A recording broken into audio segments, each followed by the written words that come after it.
DJ Moral Stories। जमीन से बारिश का कहर। बलवंतपुर गांव में हर साल की तरह गर्मी के मौसम के अवसान के साथ ही बारिश का आगमन हो जाता है। लेकिन इस पौराणिक गांव की एक बड़ी ही खास एवं विचित्र बात ये है कि यहाँ पर कभी आसमान से बारिश नहीं बरसती। बरखा रानी यहाँ जमीन से बरसती है और हर तरफ बाढ़ जैसा मंजर बन जाता है। जून का महीना होता है और नौजवान राघव अपने घर पर आराम से सो रहा होता है। उसके परिवार के मौजूदा सदस्य, उसकी माँ त्रिवेणी, पिता शंकर और छोटी बहन निमकी भी गहरी नींद में सो रहे होते हैं। तभी राघव अचानक से एक अजीब सा सपना देखता है, जिसमें हर तरफ जमीन से बारिश हो रही है और साथ ही वो एक राजकुमारी से शादी कर रहा है। राघव तुरंत अपनी आंखें खोलता है और डर के मारे उसके पसीने छूटने लगते हैं। हर साल मुझे ही क्यों जमीन से बारिश होने के सपने दिखाई देते हैं? और वो राजकुमारी, वो विवाह का अजीब दृश्य, वो सब क्या है? मुझे कुछ समझ नहीं आ रहा। इस सब का क्या संदेश है? ये सपना राघव को पहली बार नहीं दिखाई दिया था। हर साल बारिश के आने से पूर्व राघव को यही सपने आते हैं। राघव पानी पीने जाता है, तभी वो देखता है कि उसके घर में पानी भर रहा है। ये क्या? माई, बापू, छुटकी, उठो, बारिश हो रही है जमीन से।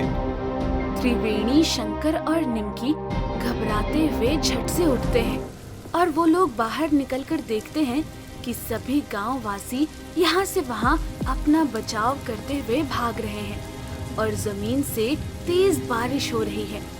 हर तरफ पानी भरने लगता है और सब कुछ तबाह होने लगता है। बचाओ, बचाओ, बचाओ! राघव, हमें जल्द से जल्द पहाड़ की चोटी तक पहुंचना होगा। हाँ बापू। राघव और उसका परिवार तैरते हुए पहाड़ की ओर निकल पड़ता है और धीरे धीरे सभी गांव वासी पहाड़ पर चले जाते हैं। सुबह तक भीषण तूफान समान बारिश होती है और ये समाचार सुर्खियों में नजर आता है। तो जैसा कि आप देख सकते हैं इस अलौकिक दृश्य को, ये सारे खेत डैमेज हो चुके हैं, पटरियों में पानी भर चुका है, सब कुछ बर्बाद हो चुका है, पेड़ पौधे सब टूट चुके हैं। ये सब किसी तूफान या बाढ़ के सैलाब के कारण नहीं हुआ है, ये जमीन से हुई बारिश के कारण हुआ है।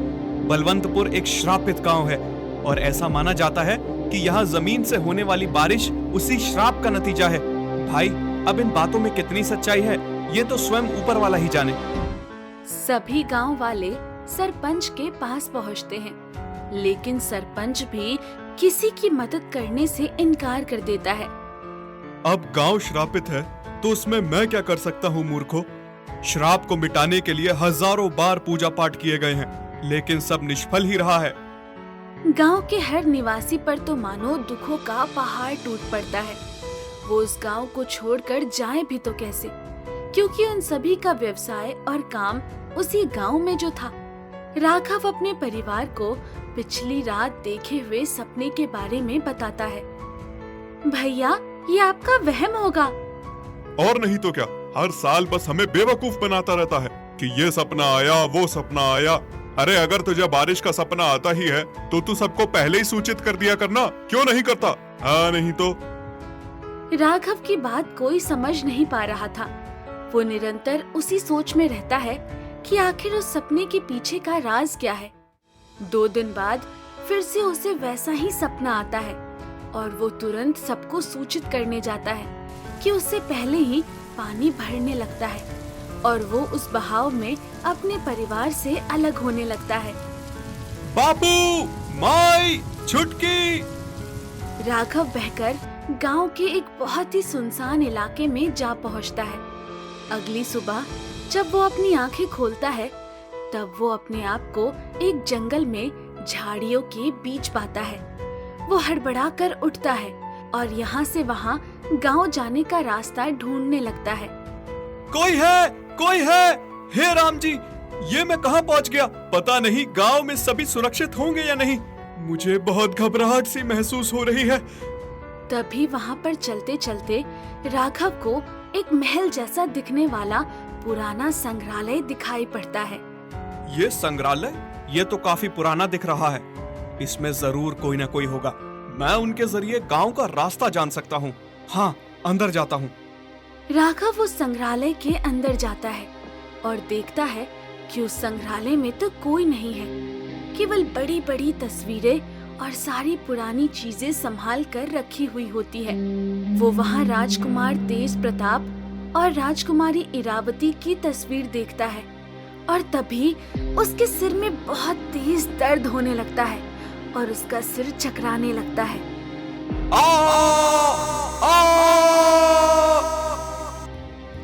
राघव को अपने पिछले जन्म का सब कुछ याद आने लगता है। राघव खुद राजकुमार तेज प्रताप का पुनर्जन्म रूप होता है। इसका मतलब ये है कि मैं ही हूँ तेज प्रताप सिंह। मुझे सब याद आ गया है। सब याद आ गया है मुझे। कैसे मैंने इरावती से शादी की थी और फिर वो दुष्ट जादूगर जिसे इरावती से प्रेम था, उसने पूरे बलवंतपुर को श्राप दे दिया कि ये बारिश केवल जमीन से होगी और एक दिन आएगा जब ये गांव बर्बाद हो जाएगा। और साथ ही उसने अपने जादू से इरावती और मुझे भी मार डाला था। राघव के रोंगटे खड़े हो चुके थे। वो तुरंत गांव के जादूगर जंबूरा के पास जाता है और उसे सब कुछ बताता है। उसकी पूरी कहानी सुनकर जादूगर जंबूरा भौचक्का रह जाता है। क्या हुआ जादूगर जंबूरा? आप यूं अचानक स्तब्ध क्यों खड़े हो गए? बताइए ना, है कोई जादुई तोड़ जिससे मेरे गांव से ये जमीन से बारिश निकलने का श्राप हमेशा हमेशा के लिए टल जाएगा?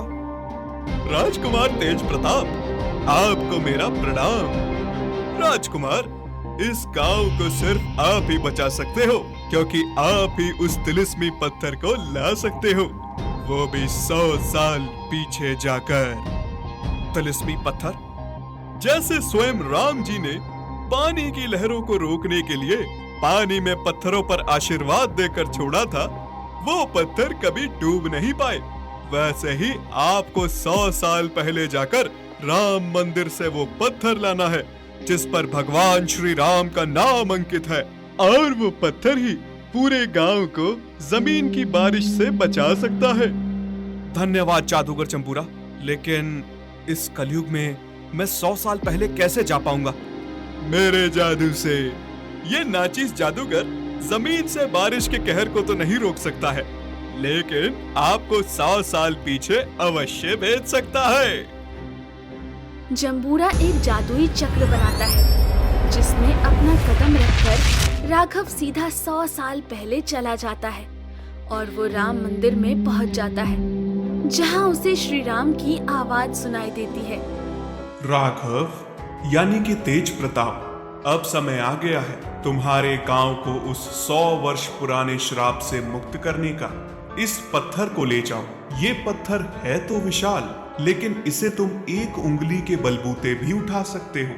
इस एक पत्थर के हजारों टुकड़े होंगे और उसी प्रकार तुम गांव को बचा भी पाओगे। आपका लाख लाख धन्यवाद श्री राम जी। मैं तो आपको सुनकर धन्य हो गया। जय श्री राम। राघव राम जी की मूर्ति की आशीर्वाद लेकर फिर से 100 साल बाद के समय में आ जाता है, जहां वो देखता है कि भरी दोपहर में जमीन से बारिश हो रही है। वो जोर से बोलता है, जय श्री राम।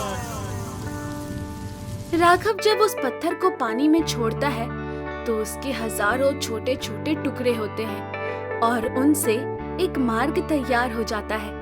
और उस पत्थर के छोड़ते ही जमीन की बारिश रुक जाती है और पूरा गांव हाथ जोड़कर राम जी की प्रार्थना करते हुए उनका स्मरण करता है।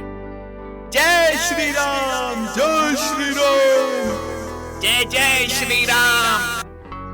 गांव अब जमीन से बारिश के कहर से हमेशा हमेशा के लिए मुक्त हो जाता है। और तभी उसी समय 100 सालों में पहली बार बलवंतपुर में आसमान से बारिश होती है और ये दृश्य देख सभी भावुक हो जाते हैं और उस बारिश का लुत्फ उठाते हैं। सबके खेत और बाकी के व्यवसाय फिर से ठीक हो जाते हैं और बलवंतपुर खूब प्रगति करता है और सभी राघव यानी राजकुमार तेज प्रताप सिंह के पुनर्जन्म रूप का हमेशा आदर सम्मान करते हैं।